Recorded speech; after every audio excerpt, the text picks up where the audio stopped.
आज हम शुरू करते हैं अपना जो लेक्चर है डेविएंस। हमने लास्ट टाइम पढ़ा था स्ट्रक्चरल फंक्शनलिज्म, उसके ये स्कूल ऑफ थॉट था डेविएंस का।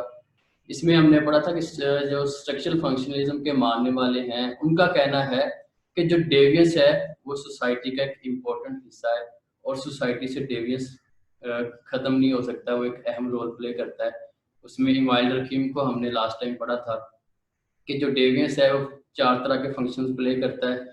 इससे हमें जो डेविएंस से हम सोशल जो नॉर्म्स वैल्यूज को कंफर्म करते हैं, तो हमें बाउंड्रीज को क्लैरिफाई करने में डेविएंस मदद करता है वगैरह वगैरह।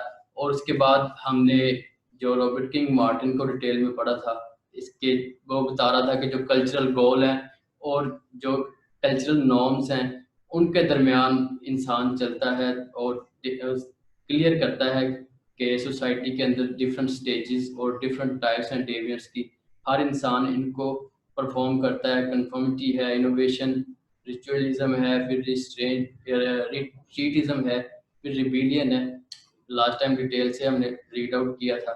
सैमसन और ये जो क्लिफर्ड शो एंड हेनरी मकाई, ये दो लोग थे, हमने इनको स्टडी किया, जो कि बता रहे थे हमें कि जो डेविएंस है ये इसमें जो सब कल्चर है वो एक बड़ा अहम रोल प्ले करता है। इससे डिफरेंट जो कल्चर के लोग डिफरेंट बैकग्राउंड से जो लोग मुंसलिक होते हैं, जब किसी एक जगह पे आके रहना स्टार्ट कर दें तो उससे क्या होता है कि जो डिफरेंट तरह के जो डेविएंस हैं उसके तरीक़ेकार सीखने को मिलते हैं।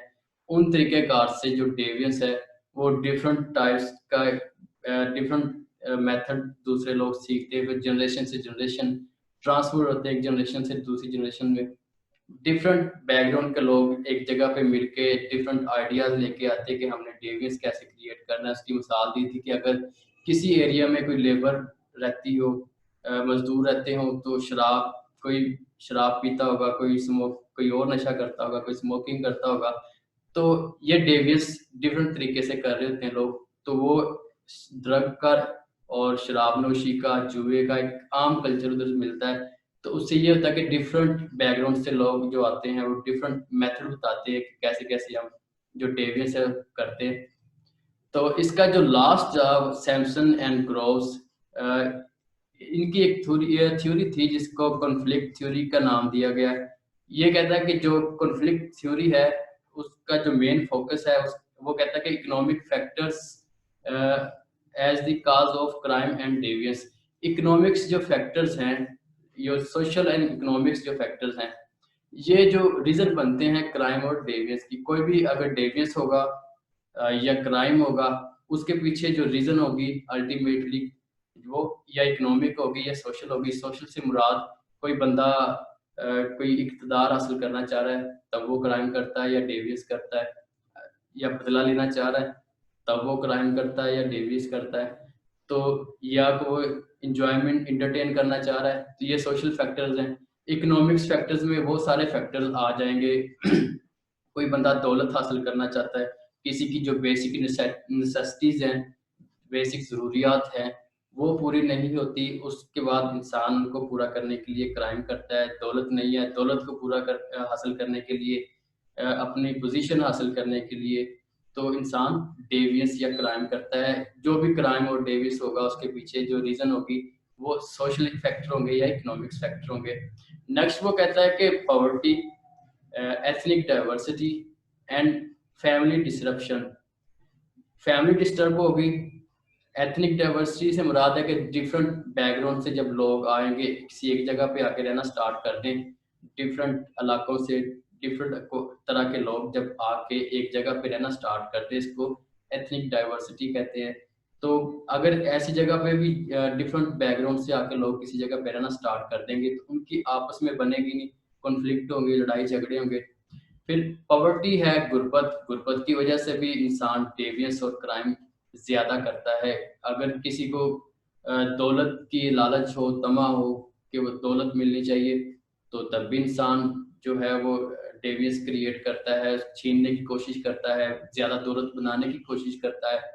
एथनिक डाइवर्सिटी में अगर मिसाल के तौर पे इंडिया को देख ले तो हिंदू और मुसलमान दो कौमें हैं, उनके कॉन्फ्लिक्ट रहते हैं। उसके बाद काले और गोरे अमेरिकन में देख ले तो उनके कॉन्फ्लिक्ट रहते हैं। तो ये भी कहता है कि एथनिक जो डाइवर्सिटी है ये भी वजह बनती है डेविस और क्राइम की।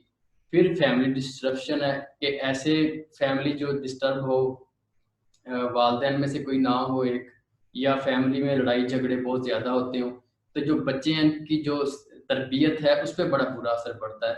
उससे भी जो बच्चे हैं वो डेवियंस वाली साइड पे ज़्यादा जाते हैं। उस तो वो कहता है कि ये तीन चीज़ें, poverty, ethnic diversity and family disruption, किसी भी जो लोकेशन है उसमें अगर ये तीन चीज़ें पाएंगी तो इनका स्ट्रॉन्ग पॉजिटिव कोरिलेशन है, रिलेशन है इन तीन चीज़ों का। किसके साथ? सोशल डिसऑर्गेनाइजेशन के साथ।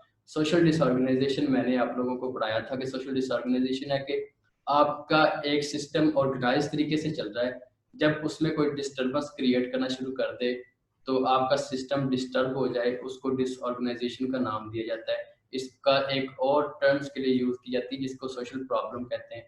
तो सोसाइटी में सोशल डिसऑर्गेनाइजेशन किस वजह से आती है? पॉवर्टी की वजह से, एथनिक डाइवर्सिटी की वजह से और फैमिली डिसरप्शन की वजह से। ये जो कॉन्फ्लिक्ट थ्योरी है वो ये बात कर रही है। तो जब सोशल डिसऑर्गेनाइजेशन किसी भी सोसाइटी में आ जाएगी तो वो क्या करेगी? Social disorganization associate with high rate of crime and delinquency. अगर किसी भी सोसाइटी में सोशल डिसऑर्गेनाइजेशन होगी, सोशल डिसऑर्गेनाइजेशन किस वजह से होती है? वो कहता है कि पॉवर्टी की वजह से, एथनिक डाइवर्सिटी की वजह से, फैमिली डिसरप्शन की वजह से। और अगर किसी सोसाइटी में सोशल डिसऑर्गेनाइजेशन आती है उसके बाद क्या कहता है कि इसका ये एसोसिएटेड है, इसका जो रिलेशन पाया जाता है किसके साथ? हाई रेट ऑफ क्राइम और डेलिक्वेंसी। हाई रेट ऑफ क्राइम ये कि लोग क्राइम ज्यादा करते हैं। जो डेलिक्वेंसी है इससे मुराद ऐसे बच्चे जिनकी एज 18 साल से कम है, नाबालिग बच्चे हैं, वो अगर क्राइम करते हैं उनको हम क्रिमिनल नहीं कहते, उनको डेलिक्वेंस कहते हैं। तो अगर मेच्योर बंदा जो है, जवान जो, वो क्राइम करता है तो उसको क्रिमिनल कहेंगे, उस चीज को, उस एक्टिविटी को क्राइम कहते हैं। अगर बच्चे ये क्राइम करते हैं, किसी का पॉकेट मार लेना, चोरी कर लेना या कोई और एक्टिविटी, शराब पीना, नशा करना, अगर बच्चे कोई जुर्म करते हैं उस जुर्म को हम क्राइम की डेलिक्वेंसी का नाम देते हैं। ये अपने माइंड में रखिएगा, हो सकता है कि आपको एमसीक्यूज में ये बात पूछ ले। नेक्स्ट जो स्कूल ऑफ थॉट था वो था कॉन्फ्लिक्ट पर्सपेक्टिव, जो है कॉन्फ्लिक्ट स्कूल ऑफ थॉट।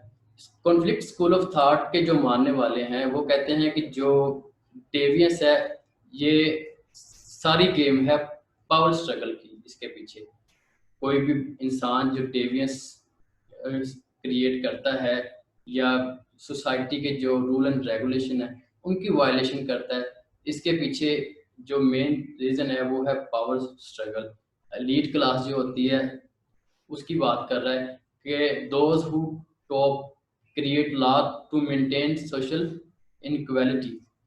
ऐसे लोग जो टॉप पे होते हैं, यानी जो रिच क्लास होती है, अमीर लोग होते हैं, वो लॉ गवर्नमेंट में जाते हैं, गवर्नमेंट में जाके लॉ बनाते हैं। लॉ किस लिए बनाते हैं? तो अपनी जो सोशल इनइक्वालिटी है उसको कायम रख सकें, अपना ज़्यादा से ज़्यादा जो फ़ायदा है उसको कायम हासिल करने के लिए, फ़ायदा हासिल करने के लिए, अपनी पोजीशन टॉप पे रखने के लिए वो लॉ बनाते हैं ताकि सोसाइटी के अंदर इनइक्वालिटी आए, जो गरीब लोग हैं हमारे इक्वल ना आ सकें। तो वो कहता है कि पावर स्ट्रगल उसकी वजह से सोसाइटी में डेवियस आता है। जो लोग टॉप पे होते हैं वो लॉ बनाते हैं अपने आप को मेंटेन करने के लिए और सोसाइटी में इनइक्वालिटी को मेंटेन करने के लिए। फिर कहता है कि law are often instrument of oppression. जो लॉ है उसको वो यूज करते हैं किसके लिए? गरीब लोगों को दबाने के लिए। अगर कोई गरीब बंदा है वो किसी अमीर आदमी से पंगा लेता है, उसको गाली निकाल देता है या उससे उससे फाइट करता है, तो वो अमीर बंदे जो है लड़ तो सकते नहीं गरीबों के साथ, वो लॉ को इस्तेमाल करते हैं, उस पर पर्चा कटवा दिया, उसको जेल में भेज दिया, तो वो जब तरीफें भुगतेगा तो अल्टीमेटली वो सिस्टम ही ऐसा है कि वो रोएगा और माफी मांगेगा। तो वो कहता है कि लॉ होना इसलिए चाहिए कि जो गरीब बंदा है वो इक्वल जो अपॉर्चुनिटी हासिल कर सके। जो अपॉर्चुनिटीज अमीर के पास है वही गरीब के पास होनी चाहिए। लेकिन ऐसा तो नहीं है, लेकिन है क्या कि जो अमीर बंदे हैं वो लॉ को इस्तेमाल करते हैं एज अ इंस्ट्रूमेंट गरीब बंदों को दबाने के लिए। देन कहता है कि powerful are more able to bypass court system. ऐसे बंदे जो असर सूख रखते हैं, पावरफुल बंदे हैं, वो क्या करते हैं कि उनकी ज़्यादा काबिलियत है, उनके पास पैसा है, पैसे के ज़रिए वो जो कोर्ट सिस्टम है उस उससे निकल जाते हैं। जैसे फर्स्ट इन्वेस्टिगेशन रिपोर्ट एफआईआर उसके ऊपर होती है या कोई एप्लीकेशन आती है, तो वो पुलिस ने इन्वेस्टिगेशन करनी होती है, तो उधर से ही वो अपना मिल मिला के इसी स्टेज से निकल जाते हैं। उसके आगे जाकर उन्होंने कोर्ट में जाना होता है कि वो कोर्ट से पहले पहले ही निकल जाते हैं। अगर वो कोर्ट में चले भी जाएं, वो अच्छा वकील कर लेते हैं, तो उससे भी वो जो कोर्ट सिस्टम है उससे निकल जाते हैं। तो कहते हैं कि जो अमीर बंदे हैं वो ज़्यादा पावरफुल होते हैं और वो कोर्ट को ज़्यादा बाईपास कर सकते हैं। उनके पास इख्तियारात होते हैं, रिसोर्सेज होते हैं जिनको इस्तेमाल करते हैं इस काम के लिए। तो ये कॉन्फ्लिक्ट स्कूल ऑफ थॉट था। इसके जो मेन कंट्रीब्यूटर हैं उनमें कार्ल मार्क्स है, जिसने बहुत ज़्यादा वर्क किया है कॉन्फ्लिक्ट स्कूल ऑफ थॉट पे। और दूसरा राइट मिल्स है, ये नाम भी याद रखिएगा, आपसे हो सकता है कि एमसीक्यूज में पूछ ले। कार्ल मार्क्स ज़्यादा फेमस है। कार्ल मार्क्स क्या कहता है डेविस के बारे में? ये कहता है कि इसने कॉन्फ्लिक्ट थ्योरी दी थी, उसमें ये कहता है कि conflict theory was greatly influenced by Karl Marx. यानी कि कार्ल मार्क्स जो है मेन कंट्रीब्यूटर है इस कॉन्फ्लिक्ट थ्योरी का। ये कहता है कि सोसाइटी के अंदर दो किस्म के लोग होते हैं। एक वो होते हैं जो इनके पास दौलत होती है, वो सारे मीन्स ऑफ प्रोडक्शन, ये इंडस्ट्रियलिस्ट होते हैं, किसी भी फैक्ट्री के मालिक होते हैं। तो सारी जो प्रोडक्शन है फैक्ट्री में 1400 मजदूर काम कर रहे हैं, तो 1400 मजदूरों ने जो चीज़ प्रोड्यूस की है उसका जो मालिक है, जो सारा कंट्रोल है वो मालिक के पास होता है। तो वो दौलतमंद लोग होते हैं। तो कहता है कि जो वेल्दी लोग हैं उनको ये एक स्पेसिफिक टर्म देता है जिसको वो बोर्जियस कह रहा है। ये याद रखिएगा, एमसीक्यूज में पूछ सकता है कि सोसाइटी में दो तरह के लोग हैं। एक तो बोर्जियस है, दूसरा है प्रोलिटरेट। माइक प्लीज बंद रखिएगा अपने। एक है बोर्जियस, दूसरा प्रोलिटरेट। दो किस्म के सोसाइटी के अंदर लोग रहते हैं। बोर्जियस वो लोग हैं जो दौलतमंद हैं, जागीरदार हैं, इंडस्ट्री के मालिक हैं, सबसे ज्यादा दौलत और मीन्स ऑफ प्रोडक्शन इनके पास होती है। दूसरे नंबर पे आते हैं workers who depend on bourgeois for survival. ये जो होते हैं, ये बता रहा है कि वर्कर्स लोग होते हैं, तो ये जो बोर्जियस हैं इनके ऊपर डिपेंड करते हैं जिंदा रहने के लिए, अपनी रोटी रोजी कमाने के लिए, अपने बच्चों की एजुकेशन के लिए। सारा डिपेंड कर लेते हैं अमीरों के ऊपर। तो अमीर लोग जो बिजनेस करते हैं उसके, ये जो गरीब लोग होते हैं, जो प्रोलिटरेट होते हैं, ये वर्क करते हैं उनकी इंडस्ट्री में, उनके बिजनेस में, ये उनके मुलाजिम होते हैं, उधर से सैलरीज लेके ये अपनी ज़रूरियात पूरी करते हैं। तो जो मीन्स ऑफ प्रोडक्शन जिनके पास वेल्दी लोग होते हैं, वो अपने आप को मेंटेन करना चाहते हैं, अपनी जो पोजीशन है उसको मेंटेन करने के लिए ज़्यादा से ज़्यादा प्रॉफिट कमाने की कोशिश करते हैं। तो उससे जो गरीब लोग होते हैं उनको एक्सप्लॉइट करते हैं, उनको दबाते हैं। जो अमीर बंदा होता है इसकी कोशिश होती है मैं ज़्यादा से ज़्यादा प्रॉफिट हासिल करूं, और गरीब बंदे को जो सैलरी हो कम से कम दूं, मुझे मजदूर कम से कम पैसे में मिल जाए। जो गरीब बंदा होता है वो कहता है कि जो मुझे ज़्यादा से ज़्यादा जो है सैलरी मिले ताकि मेरी ज़रूरियात भी पूरी हो सकें। तो कार्ल मार्क्स का ये कहना था कि इक्वल सिस्टम होना चाहिए। अगर कोई किसी इंडस्ट्री में मजदूरों ने कोई चीज़ प्रोड्यूस की है तो उसमें मुलाजमों का भी हिस्सा होना चाहिए, क्योंकि एक बंदा है उसको गाड़ी बनाने की स्किल है एक बंदे के पास, एक जो है बोर्जियस वेल्दी पर्सन है वो उसको टूल्स लेके देता है और सामान लेके देता है, गाड़ी एक मजदूर तैयार करता है, लेकिन उसका जो प्रॉफिट है वो सारा वो जो मालिक है उसके पास चला जाता है। तो कुछ ना कुछ जो मुलाजम है परसेंटेज उसके पास भी जानी चाहिए उस प्रॉफिट में से, ताकि इसके भी बच्चे अच्छी जो जिंदगी है वो गुजार सकें, अच्छा खाना खा सकें, अच्छी एजुकेशन हासिल कर सकें।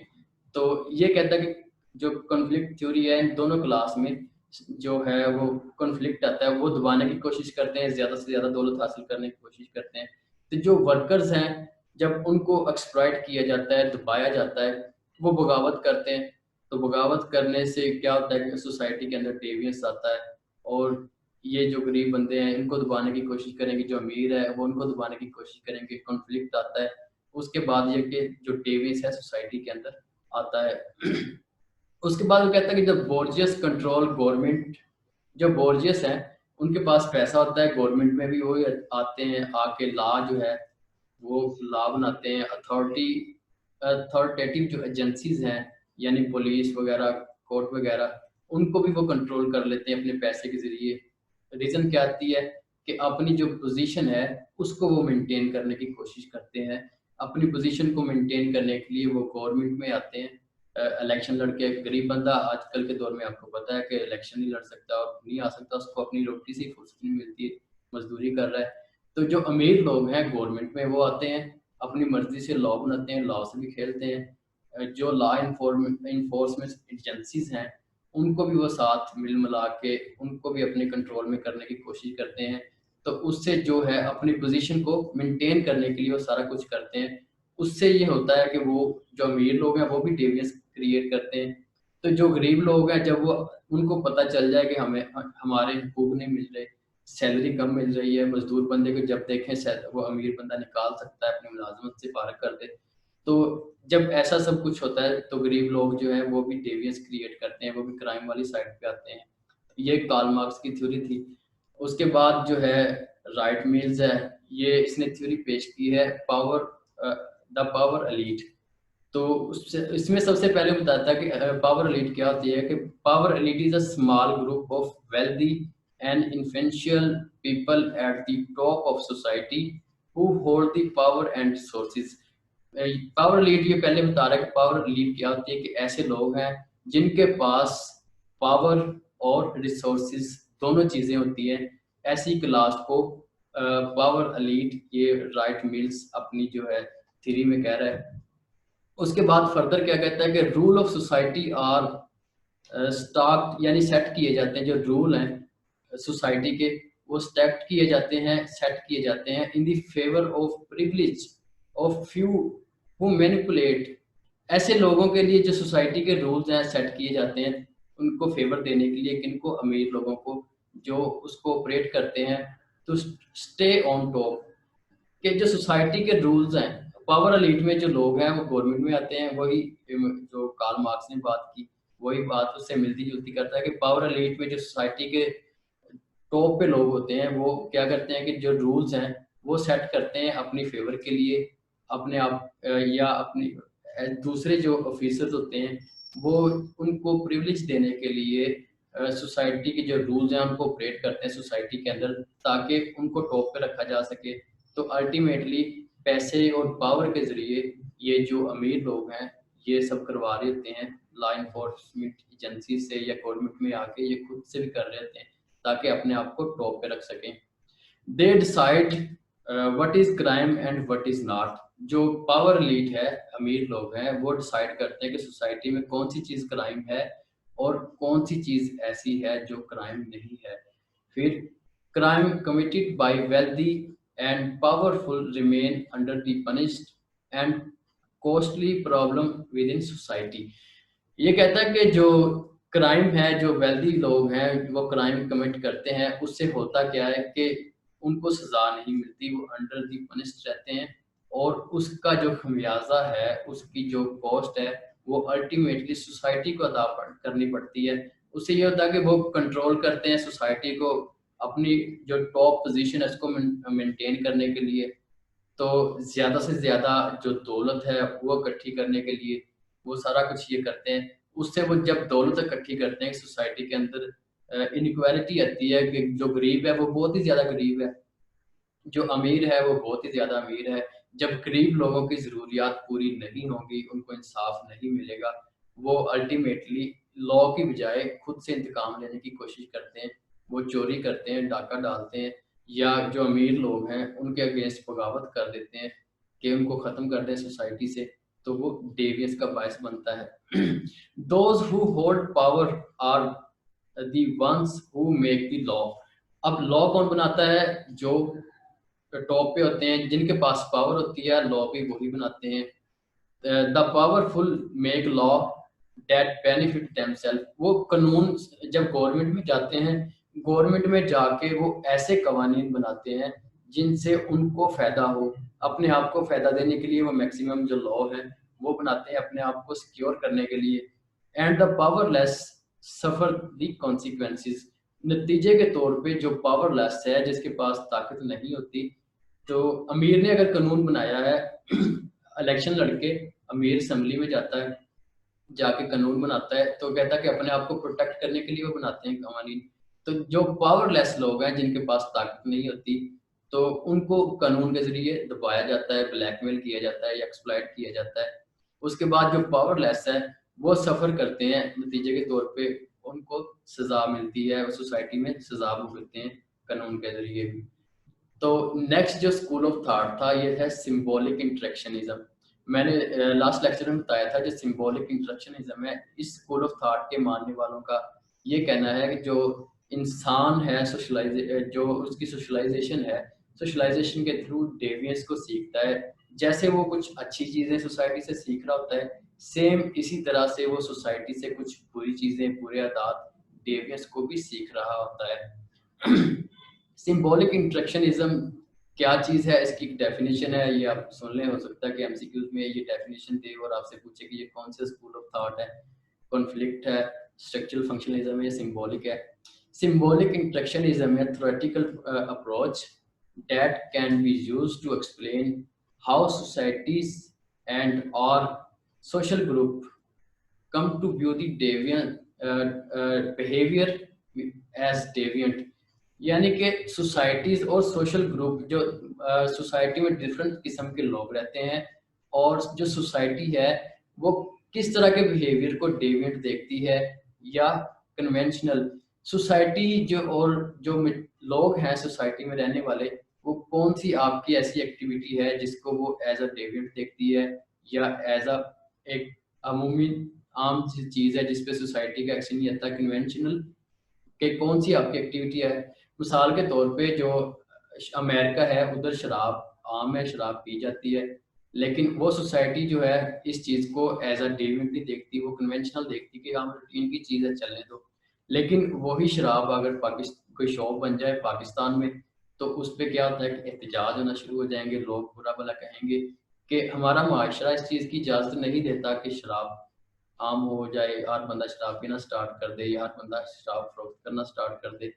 तो वो कहता है कि कोई भी जो सोशल ग्रुप है या कोई भी सोसाइटी है, वो जिस तरह से किसी भी डेविएंट को बिहेवियर को देखती है एज अ डेविएंट या कन्वेंशनल, उससे पता चलता है कि जो कौन सी हमारी एक्टिविटी वो गलत है, कौन सी एक्टिविटी हमारी दुरुस्त है। इसमें लेबलिंग थ्योरी, डिफरेंशियल एसोसिएशन और सोशल डिसऑर्गेनाइजेशन तीन किस्म की थ्योरीज हैं, एंड कंट्रोल थ्योरी ये चौथी आ गई। Fall with in the realm of symbolic interactionism. ये चार किस्म की थ्योरीज जो हैं वो symbolic interactionism school of thought में आती हैं। पहली है लेबलिंग थ्योरी, दूसरे नंबर पे डिफरेंशियल एसोसिएशन थ्योरी, तीसरी नंबर पे आती है सोशल डिसऑर्गेनाइजेशन थ्योरी, और जो लास्ट है वो है सोशल कंट्रोल थ्योरी। ये चार किस्म की थ्योरीज जो हैं वो symbolic interactionism school of thought के गिर्द घूमती हैं। सिंबॉलिक इंटरेक्शनिज्म में जो पहली थ्योरी हमने डिस्कस की थी वो है लेबलिंग थ्योरी। लेबलिंग थ्योरी जो है examine ascribe of deviant behaviour to another person by member of society. Ascribe हमने जैसे अस्क्राइब रोल और स्टेटस को पढ़ा था। लेबलिंग थ्योरी है वो एग्जामिन करती है अस्क्राइबिंग डेविएंट बिहेवियर। मैंने अस्क्राइब स्टेटस आप लोगों को पढ़ाया था। अस्क्राइब वो स्टेटस होता है जिसमें आप कुछ आपकी स्ट्रगल नहीं होती, आप पैदा होते ही आपको मिल जाता है। मिसाल के तौर पे आप किसी के भाई हैं, किसी के बेटे हैं, किसी की आप बहन है, किसी की बेटी हैं, तो ऐसा स्टेटस जिसमें आपकी स्ट्रगल नहीं है या आपकी कास्ट जो आपको मिल जाती है कि पैदा होती है आपको पता चल जाए कि आप जट हैं, राजपूत हैं या आपकी कोई और कास्ट है। ऐसे स्टेटस जो सोसाइटी आपको असाइन करती है उसमें आपकी कोई स्ट्रगल नहीं होती। ऐसे स्टेटस को जो अस्क्राइब स्टेटस कहते हैं, मैंने आप लोगों को करवाया था। सेम उसी तरह जो अस्क्राइबिंग डेविएंट बिहेवियर है, ये ऐसा डेविएंट बिहेवियर है कि आप कुछ एक्टिविटी नहीं करते, लेकिन आपके जो वालिदैन हैं उनकी वजह से आप, मिसाल के तौर पे एक बच्चा है, उसका जो फादर है वो कोई क्रिमिनल एक्टिविटी करता है, चोरी करता है, उससे ये होता है कि जो दूसरे मुआशरे के लोग हैं या कोई स्पेसिफिक ग्रुप है, वो कहना स्टार्ट कर देता है कि आप के फादर ने चोरी की थी तो ये भी चोर है। उसी फादर की जो हरकत थी उसकी वजह से जो बेटा है उसको भी उसी बिहेवियर से या उसी नाम से पुकारना स्टार्ट कर देता है कि आपके फादर चोर थे तो आप भी चोर हैं। उस वो कहता है कि इसको लेबल लगा देता है। लेबलिंग थ्योरी यानी कि सोसाइटी एक लेबल लगा देती है। एक बच्चा जो क्लास में लेट आता है, कोई एक दफा उसने कोई लेट आ गया तो उसके ऊपर लेबल लग गया कि ये हमेशा से लेट आता है। सोसाइटी अगर उसको कोई लेबल दे दे ऐसा, तो उससे क्या होता है कि जो इंसान है वो डेवियंस की तरफ जाता है, क्रिमिनल एक्टिविटीज की तरफ जाता है जब उसको कोई लेबल लगा दिया जाए। वो कहता है कि वन टाइम और another time we all break the rules, serious और नॉन सीरियस। एक वक्त में या किसी दूसरे वक्त में हम सब जो है छोटे मोटे जो है रूल्स की वायलेशन करते हैं। सम ऐसे लोग होते हैं कि जो सीरियस रूल्स हैं उनको उनकी वायलेशन करते हैं। कई लोग ऐसे होते हैं कि जो नॉन सीरियस नॉर्म जो नॉर्म्स हैं सोसाइटी के उनकी वायलेशन करते हैं। नॉन सीरियस से मुराद कि आप कोई बड़ा आ गया तो आपने उसको सलाम नहीं कहा, आप किसी, तो ये नॉन सीरियस चीज में आ गया। सीरियस ये है कि आप किसी को कत्ल कर दें, किसी को मार दें, डांट डपट या लड़ाई झगड़ा किसी से करें, ये सीरियस से आ जाएंगे। तो वो कहता है कि हम सोसाइटी के अंदर रहते हुए किसी ना किसी वक्त में कोई ना कोई जो रूल है उसकी वायलेशन करते रहते हैं। तो नेक्स्ट कहता है what is considered deviant is determined by the reaction of others to behave. यानी कि आपका जो बिहेवियर है उस पे जो हम सब जो है सोसाइटी में किसी ना किसी वक्त में जो किसी ना किसी रूल्स की वायलेशन करते रहते हैं। सम लोग ऐसे होते हैं जो सीरियस रूल्स की वायलेशन करते हैं, कुछ लोग ऐसे हैं जो नॉन सीरियस जो हैं रूल्स उनकी वायलेशन करते हैं। लेकिन उसका जो हमने जो रूल्स की वायलेशन की है वो गलत किया है या सही किया है, ये जो है डिटरमिन किया जाता है किसकी, जो दूसरों का रिएक्शन होता है उससे। हम मिसाल के तौर पे कोई हमारा बड़ा है वो घर में आ जाए तो हम अपने किसी काम में लगे हुए हैं तो वो आप कहना शुरू करते कि जी आपको कुछ तमीज़ नहीं सिखाई घर वालों ने, आपने बड़ा के खड़ा है सलाम ही नहीं किया। या आप किसी बड़े के सामने स्मोकिंग कर रहे हैं तो उससे वो कहना शुरू कर दे कि आप स्मोकिंग कर रहे हैं। तो आपकी जो एक्टिविटीज़ है सोसाइटी में जब हम रूल की वायलेशन करते हैं, ये जो लोगों का रिएक्शन है उससे हमें पता चलता है कि हम कौन सी चीज़ गलत कर रहे हैं और कौन सी चीज़ हम सही कर रहे हैं। तो ये सिंबॉलिक इंटरेक्शन लेबलिंग जो थ्योरी है वो ये कहती है कि जब हम किसी को लेबल लगा देंगे कि उसके फादर ने चोरी की है, उसकी बेस पे बेटे को कह देंगे ये तो है ही चोर का बेटा है तो ये भी चोरी है। तो उस पे जब लेबल लग जाएगा तो जब लेबल लगेगा तो वो फिर रिएक्शन में गुस्से में या तो फाइट करेगा किसी से। अगर फाइट नहीं करेगा वो कहते हैं चोर तो बना दिया तो अब चोरी कर लो। तो जो सजा है उसको उसने जुर्म किया नहीं लेकिन उसको सजा मिल जाए तो अल्टीमेटली क्या करेगा वो क्रिमिनल एक्टिविटी वाली साइड पे आ जाएगा। तो नेक्स्ट जो है एडविन लेमर्ट है। इसने जो है डेवियंस की दो किस्म की इकसाम बताई है। पहली जो किस्म है प्राइमरी डेवियंस। प्राइमरी डेवियंस की क्या वो डेफिनेशन कर रहा है, इसको रीड कर लेते हैं। Violation of norms that does not result any long term effect on individual self image और इंटरेक्शन विद द अदर्स। ऐसा वो कहता है कि सोसाइटी में हम किसी न किसी जगह पे सीरियस या नॉन सीरियस जो है रूल्स की वायलेशन या नॉर्म्स की वायलेशन कर रहे होते हैं। उससे ये होता है कि जो प्राइमरी डेवियंस है उसको नाम दे रहा है कि ऐसा आप डेवियंस। इवन जो लेमर्ट है इसने दो किस्म की जो है जो वायलेशन जो नॉर्म्स की या डेवियंस की दो किस्म अकसाम बयान की है। एक है प्राइमरी डेवियंस। ये ऐसा डेवियंस होता है जिसकी वजह से आपके ऊपर कोई सीरियस इफेक्ट नहीं होता या उसका जो इम्पैक्ट है वो ज्यादा देर तक आपके ऊपर नहीं आता। मिसाल के तौर पे एक बच्चा जो क्लास में लेट आता है तो एक दफा वो आया तो टीचर ने डांट डपट की लेकिन उसका कोई लॉन्ग इफेक्ट नहीं है आपके ऊपर। तो उसके बाद दूसरा जो कि उसका जो इमेज है वो भी खराब नहीं हुआ उससे।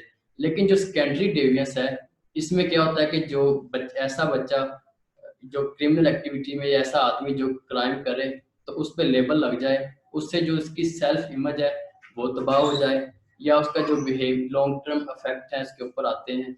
तो ऐसी सिचुएशन में उसके ऊपर लेबल लग जाता है और उसकी पहचान जो है, उसका जो मास्टर स्टेटस, यानी कि मास्टर स्टेटस ऐसा स्टेटस होता है जिससे आपकी पहचान होती है सोसाइटी के अंदर। तो वो कहता है कि सेकेंडरी डेविएंस ऐसे डेविएंस को हम कहते हैं जिससे किसी का जो सेल्फ इमेज है वो खराब हो जाए और उसके बाद जो उसका जो बिहेवियर है वो चेंज होना स्टार्ट हो जाए। ये और उसके ऊपर लॉन्ग जो है, लोग उसको बुलाना पसंद नहीं करते। मिसाल के तौर पे एक बंदा शराब पीता है तो लोग पसंद नहीं करेंगे उसके पास खड़े हो जाएं या उससे बातें करें। तो ना कोई ये पसंद करता कि मेरे बच्चा, कोई पेरेंट्स पसंद करते कि मेरा बच्चा ऐसे बंदे के पास खड़ा हो जो शराब पीता हो। तो ऐसी एक्टिविटीज में क्या होता है कि जो इंसान है वो क्रिमिनल एक्टिविटीज वाली साइड पे जाता है। तो उसके ऊपर लेबल लग जाता है। उसका जो मास्टर स्टेटस है, मास्टर स्टेटस मैं रिपीट कर चुका हूँ, फिर सुन ले। ऐसा स्टेटस होता है जिससे किसी भी इंसान की पहचान होती है सोसाइटी के अंदर। कोई बंदा अगर शराब एक दफा पीता है, सोसाइटी उसको शराबी कहना शुरू कर दे, तो उसकी पहचान, उसका जो मास्टर स्टेटस है वो शराबी से हो जाएगा। कोई चोरी करता है, उसका मास्टर स्टेटस चोर हो जाए। तो वो कहता है कि सेकेंडरी डेविएंस ऐसा डेविएंस होता है जिससे जो उसका जो मास्टर स्टेटस है वो उसकी पहचान बन जाता है, वो उसका क्रिमिनल एक्ट। कोई ऐसा बंदा जिससे कत्ल हो जाए, उसका मास्टर स्टेटस कातिल बन जाए, किसी ने कत्ल किया, तो उसकी पहचान सोसाइटी में उस तरीके से बन जाती है। तो ये टाइप थी। तो तीसरा है ट्रेविस ट्रेविस हिस्की, जिसने कंट्रोल थ्योरी बयान की थी। वो कहता है कि जो कंट्रोल थ्योरी है, वो जो सोसाइटी का जो कंट्रोल है, वो 4 किस्म की बाउंड है सोसाइटी के अंदर, जिसकी बेस पे इंसान सोसाइटी के साथ अटैच होता है। तो वो कौन कौन सी 4 चीजें? पहली चीज है अटैचमेंट टू अदर, दूसरों के साथ आपकी जो अटैचमेंट होती है उसकी वजह से आप सोसाइटी के साथ बाउंड रहते हैं, मिलकर उसके साथ जुड़ के रहते हैं सोसाइटी के साथ। पहली चीज है अटैचमेंट, दूसरी है कमिटमेंट, तीसरी है इन्वॉल्वमेंट और चौथी बिलीफ। अटैचमेंट टू अदर्स, आपकी जो अटैचमेंट पेरेंट्स के साथ होती है, दोस्तों के साथ होती है, उससे आप सोसाइटी के साथ जुड़ के रहते हैं। कमिटमेंट टू इन्वेस्ट, आप सोसाइटी में जो टाइम इन्वेस्ट करते हैं, जैसे आप डिग्री करने में टाइम इन्वेस्ट करते हैं, इसके साथ आप वजह से आप सोसाइटी के साथ टच रहते हैं। तीसरी चीज है इन्वॉल्वमेंट या पार्टिसिपेशन, आपकी जो लिस्टिमेट एक्टिविटीज है, ऐसी एक्टिविटीज जिसकी कानून ने आपको इजाजत दी है, ऐसी एक्टिविटीज में आप अगर इन्वॉल्व रहते हैं तो आप सोसाइटी के साथ अटैच रहेंगे। आपके जो बिलीफ, सोसाइटी की वैल्यू और बिलीफ है जिसको आप जैसे जिन चीज़ों को आप मानते हैं, उन चीज़ों की वजह से भी आप सोसाइटी के साथ अटैच रहते हैं। अगर आप सोसाइटी की किसी में ये चीज़ें ना पाई जाए तो वो जो सोसाइटी है उससे डिस्कनेक्ट हो जाता है। जब कोई बंदा सोसाइटी से डिस्कनेक्ट हो जाए तो वो क्राइम वाली साइड पे आता है, क्रिमिनल एक्टिविटीज करना स्टार्ट कर देता है। तो ये थ्योरेटिकल जो पर्सपेक्टिव है आज खत्म हो गया। जो